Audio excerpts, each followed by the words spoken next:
everybody, I'm Erica, and welcome to my Summer STEAM Lab! Today, I'm challenging myself to some optical illusions.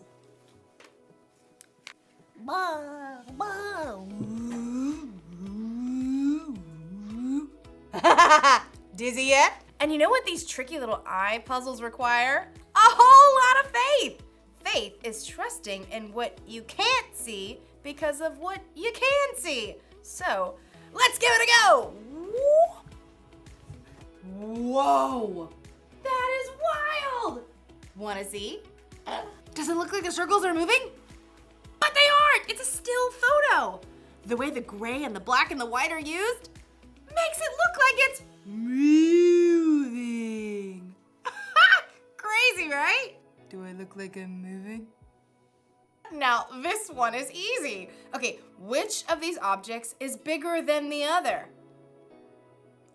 Object A. Duh. All right. Wait. Object A. Right? Wait a second. They're the same size. I'm so shocked right now.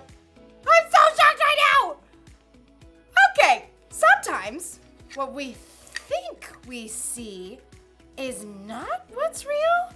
And when we discover the truth, it can be shocking. Today's story is all about a guy named Saul who thought he knew it was true, but he was in for a big shock. Let's check it out.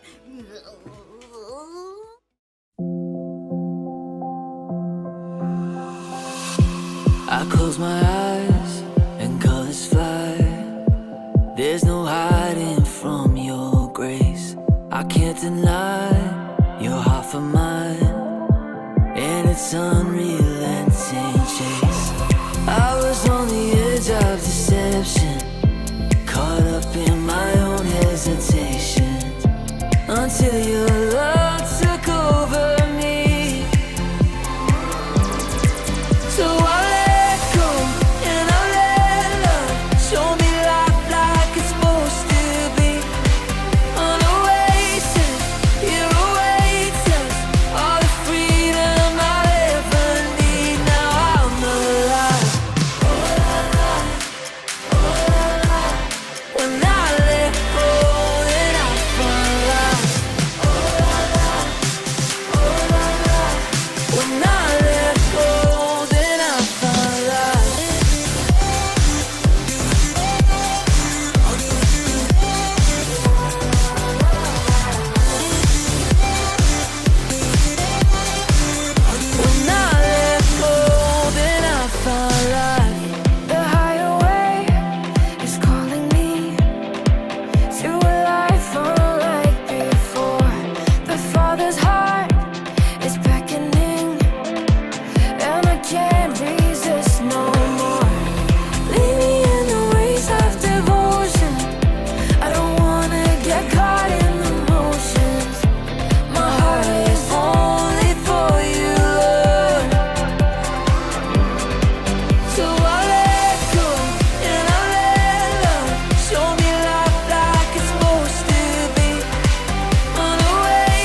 speak your name, we lift our eyes, tune our hearts into your beat.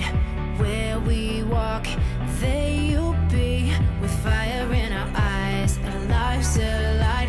Your love untamed, it's blazing out.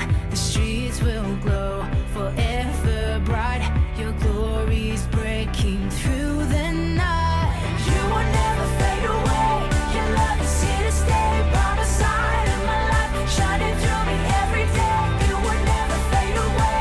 Your love is here to stay by my side of my life, shining through me every day.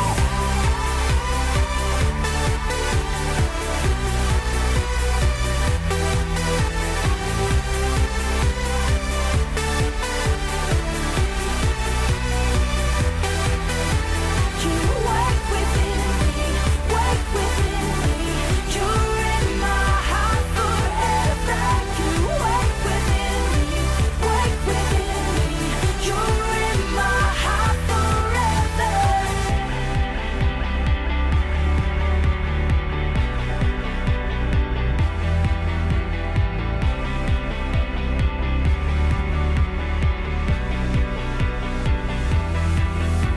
With fire in our eyes, the lights alight. Your love untamed is blazing out. The streets will glow forever bright. Your glory's breaking through the night. You will never fade away. Your love is here to stay by the side of my life, shining through me every day. You will never fade away. Your love is here to stay by the side of my life, shining through me every day.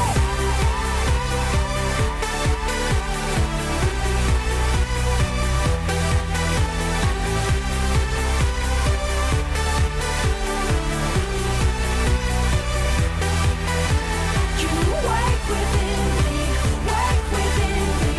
You're in my heart forever. You wake within me, wake within me. You're in my heart forever.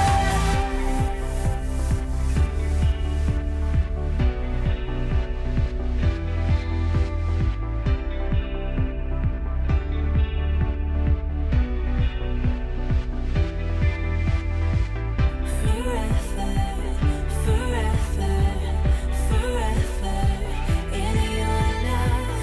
Forever, forever, forever in your love. Forever, forever, forever in your love. Forever, forever, forever. We know that you will never fade away. Your love is here to stay by the side of my life, shining through me every day. You will never fade away. Your love is here to stay by the side of my life, shining through me every day.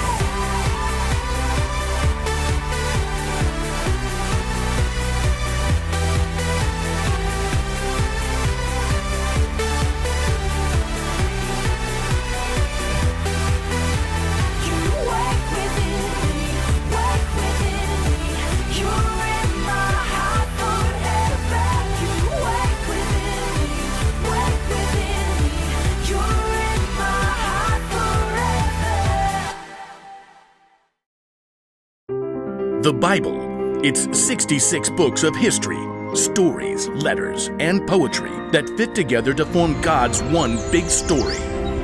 The epic adventure of how He created us and loves us so much that He made a way to rescue us. As we travel through the Bible, from Genesis to Revelation, we discover people who met God and found their lives changed forever. Now for an amazing story, inspired by the book of Acts, chapter 9, verses 1 through 9. If anyone was set up for the good life, it was Saul of Tarsus. Greetings. Though Saul's family was Jewish, he was also born a Roman citizen. Throughout his life, he was known by 2 different names. You may call me Saul or Paul. As a young man, Saul was sent to Jerusalem to study with the famous Rabbi Gamaliel. Let's see. You have achieved 100% in classical literature, 111% in philosophy, and in ethics, 99%. Oh, I vow to do better. Saul became a Pharisee like his father before him. He carefully studied God's law and prayed 3 times a day. Dear God, help me follow your laws 100% perfectly. Like the other religious leaders in Jerusalem, though, Saul was caught off guard by the events that surrounded the life and death of Jesus. Good riddance. Now that fool can't try to overturn God's laws anymore. Haven't you heard? Jesus' follower says he's returned to life. They've seen Jesus? They've seen Jesus.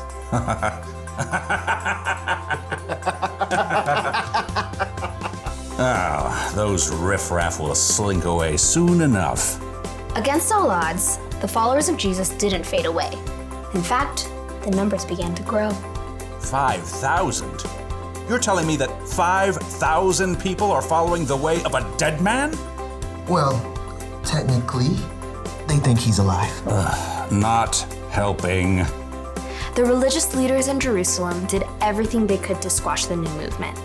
They even arrested a leader among the Jesus followers named Stephen. After telling lies about him, they dragged him outside the city. This man is a disgrace. Saul stood by and held the coats of the men who picked up stones and threw them at Stephen until they killed him. If Stephen had just let go of this Jesus nonsense, he wouldn't have had to die. It's terrible. I heard people are following the way of Jesus in other cities too. What? Inconceivable. Saul quickly became known for hunting down people who believed in Jesus. When he discovered that some Jews in Damascus were following Jesus, he went straight to the high priest. This Jesus thing is spreading everywhere. I'm aware. They think he's alive. Hashtag yup. Someone should do something. I hope you have something constructive to say.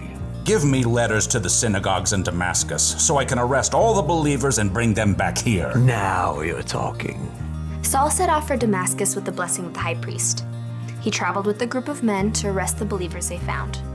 After days on the road, they neared the city. There it is. We'll make it by lunch. No, we must take time to pray.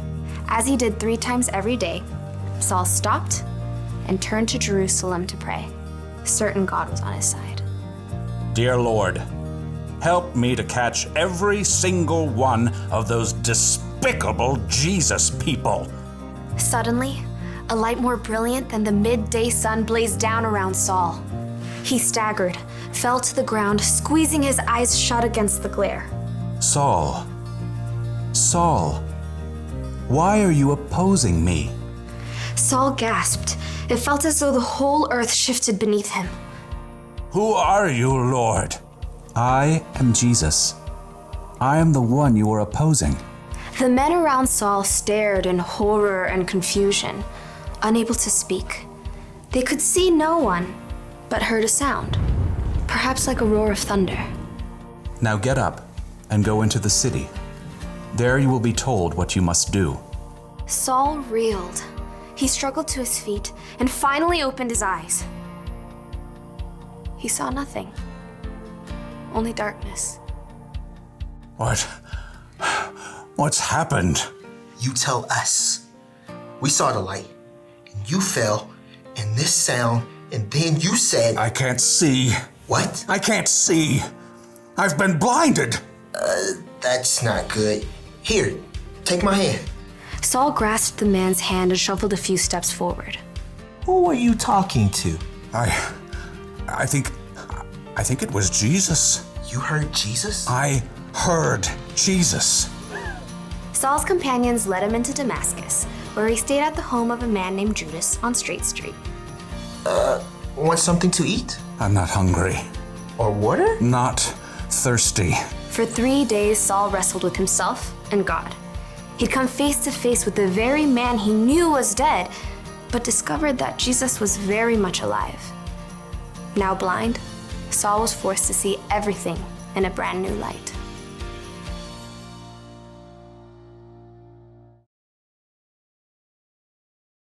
All right. Scalpel. Scalpel.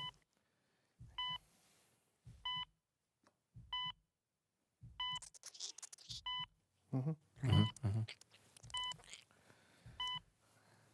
prep the top for me, please.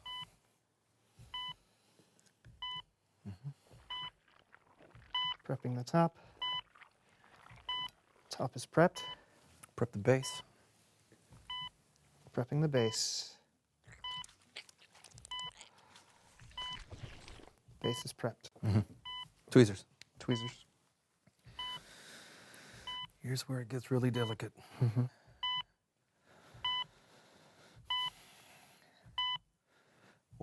Wipe. Wiping.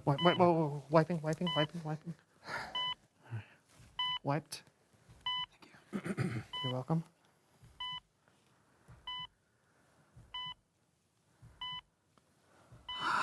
All right, close it up. Closing it up.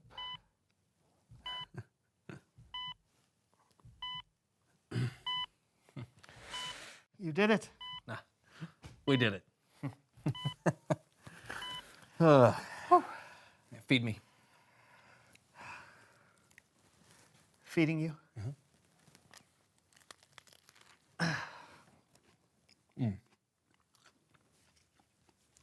It's good.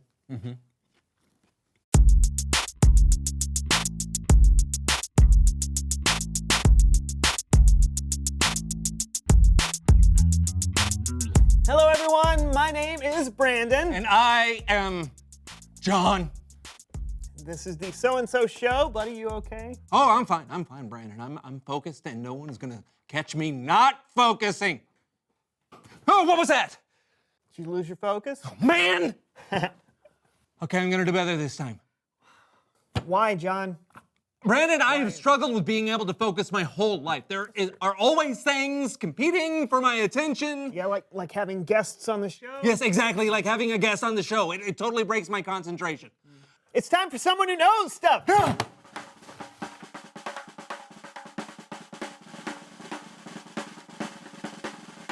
Seat?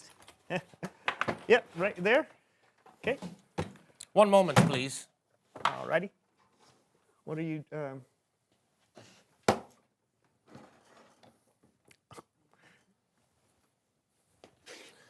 Hello. Guten Tag. How are you both? We're focused. We're good. Hans, thank you so much. Can you tell everyone who you are and what you know? Hello. My name is Hans Decibel. I am an audio engineer with a recent interest in Foley artistry. And what is that exactly? I am so glad you asked this question to me. Thank you.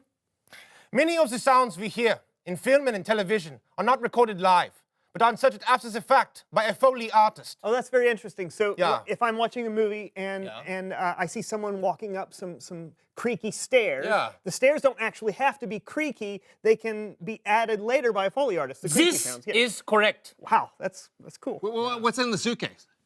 I have brought with me here today a selection of audio properties that I use in the creation of my sound effects. I will now make the sound, and you will guess what is the sound. Oh, so it's like a game. Yeah. I have brought blindfolds. Oh, man. Okay. All right. Here, put it in my hand. I'm not gonna look at them. Okay. Okay, All I guess right, it okay. goes like that. Okay. Oh, this makes it really hard to focus. Okay, John, you can focus with your ears too, you know. Oh, yeah. That's right. All right. Just listen. That's right. All right. All right, right. Okay, ready. Very good. That's the sound of a suitcase opening. This is correct. He hasn't started yet, John. Whatever, I am focused. Okay. Sound number 1. That sounds like my dog, Brutus, running down the hallway to greet me when I get home from work. Is that you, Brutus? Come here, Brutus. Come here. Aha! I have fooled you. This was not Brutus, but the sound of paper clips on a cutting board, making the tippy-tappy sound of canine claws on laminate flooring. Sound number 2. Oh, that's a horse. This is correct. Number 3. Oh, I know. Oh man, that sounds just like a bird flapping its wings. Whoa, where is it? Sound number 4. Oh, it's so cold in here. Is this snow on the ground?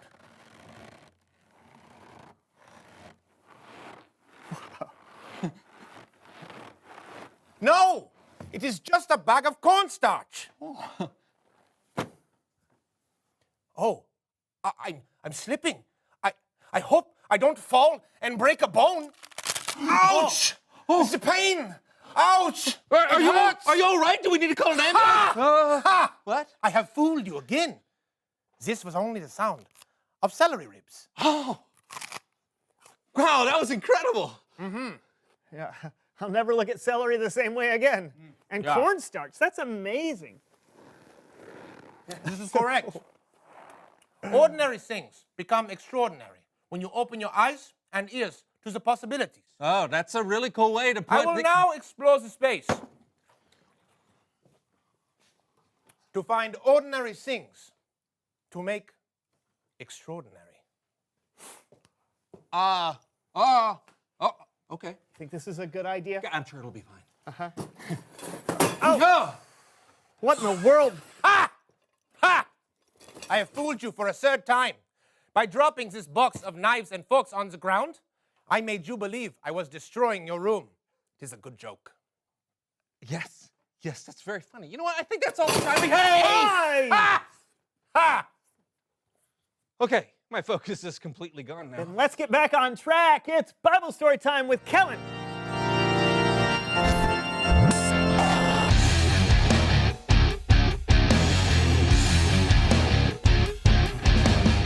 Hey, Kellen. Kellen. Kellen! Oh. Hey, guys. Sorry about that. What you listening to? I was listening to an old-time radio show. That's what people did for home entertainment before television. I used to listen to them as a kid. How old are you, Kellen? Actually, I think it would be really cool if we could tell today's story like an old radio show with sound effects and everything. Is Han still there? Yeah. How did you... Take it away, Kellen. Okay, I now present Saul on the Road to Damascus, radio style. Jesus had been killed, and the people who didn't like what Jesus stood for thought they heard the last of him. But then a rumor started going around that Jesus came back from the dead, and more people were becoming followers of a new Jesus movement called the Way. They had to be stopped, and one of the people in charge of stopping them was Saul of Tarsus. I am Saul of Tarsus, and I shall do everything I can to oppose Jesus Christ of Nazareth. You there? Who? Me? Yes, you. Are you a follower of the Way? I am. Seize him. Saul went from place to place to find Jesus followers and have them put into jail. And even put to death. Saul asked permission from the high priest to travel to other cities so he could arrest even more followers of the Way. And that's why Saul was traveling on the road to Damascus.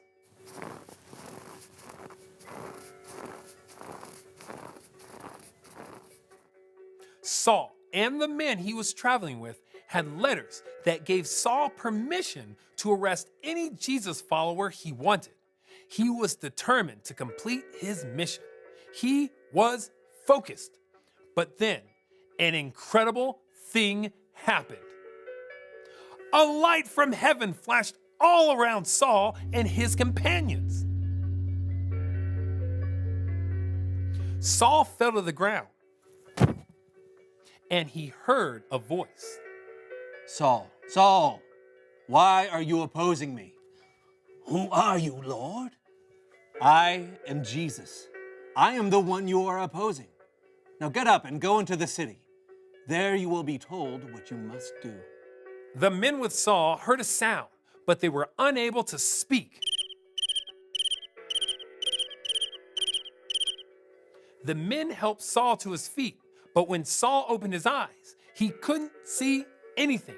So he had to be led to Damascus by hand. For 3 days, Saul didn't eat or drink anything. What will happen next? Will Saul regain his sight? Will he continue to oppose Jesus? You'll have to wait until next time to find out. You can't leave it like that, Kellen. That's how all old-time radio shows end. You always have to wait until next time. Or you can read what happens next yourself. It's right here in Acts chapter 9. I don't like waiting. All right then. Besides, there's a lot to learn with just this part of the story. Saul was so focused on his mission that he was missing what was really important. It took a bright light on a road for God to really get Saul's attention. Okay, I get it.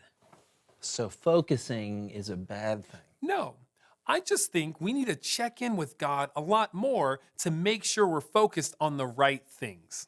Great idea. Thanks, Kellen. Yep, you guys know where I'll be. I'll see you around. That was fun. I agree. Hey, Much fun. Hans, you're still here. Yeah. I am here to say,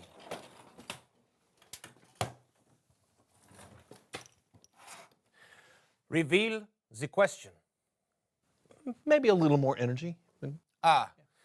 Reveal the question. That worked. Yeah. The question of the day is, how does God try to get your attention? Hey, that's a good question. You know, he's never appeared to me in a bright light, I can tell you that. Me either. Hans? Yeah. Many times. How does God try to get your attention? Is it like a small voice inside you, or a big crack of thunder, or is it something we've never thought about? Talk about it together. Yeah. Sound waves. So mysterious. You're telling me. Hey, we'll see you next time on the So-and-So Show. Is that me? Yeah. Oh, all right. Brandon, do you know what today is? I do, John. What is it's it? our 150th episode! It's true! 150 episodes! That's right, so let's celebrate. Hey, count down with me, everybody. Come on, ready? 10, 9, 8, 7, 6, 5, 4, 3, 2, 1, hack! Okay, there's supposedly a picture of a dinosaur hidden in this image. I don't... Focus. Okay, I'll just have to have faith that there's a dinosaur in this picture because I do not see it. Speaking of, Saul literally couldn't see after his encounter with Jesus. But in a way, he could see better than he ever had before. Anyway, Saul saw everything. And Jesus made a way for everybody to be saved from their sins. After Jesus went back to heaven, he gave his followers the Holy Spirit. And then many more people believed in Jesus too. Saul wanted to stop the Jesus followers. And he really tried. But Jesus wanted Saul to know a better way. You know, it's amazing how God has revealed himself to people all throughout history. Saul, who is also known as Paul, so Saul and Paul are actually Saul Paul, was no exception, and neither are you. Just like God opened Saul's eyes to see the truth, he can open our eyes too. He may not appear to you in a bright light, but God can get your attention in all kinds of ways, like through nature. Or a conversation with a friend. That's really good. I like that. You're so wise. A song on the radio. God can even use your own circumstances to help you know him. And when you focus in and really see Jesus for who he is, the Savior of the world, it can change how you see everything. So that's the one thing to remember today. Knowing Jesus changes the way you see everything. It's like Jesus gives us brand new glasses to see out of. I can't really see out of these ones, but it's a different way to see, so that's exciting. Oh, perfect! Well, that's all I got for this week. Oh, perfect. These coffee beans want to wave goodbye to you.